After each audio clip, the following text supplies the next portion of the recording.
Hey guys, I am Kyle. In today's video, I am going to show you how to make zombie in Infinite Craft fastest method. So let's get started. First one is earth plus water to create plant.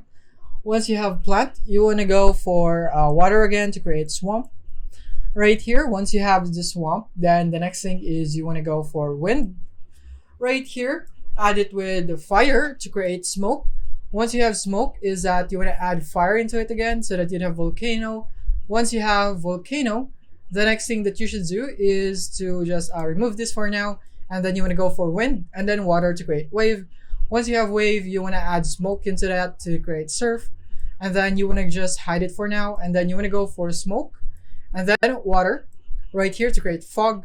Once you have fog, you want to go add it with swamp, you'd have ghost, and then once you have ghost, is that you want to go for earth right here with ghost so that you'd have zombie. So that is basically it. Thank you for watching.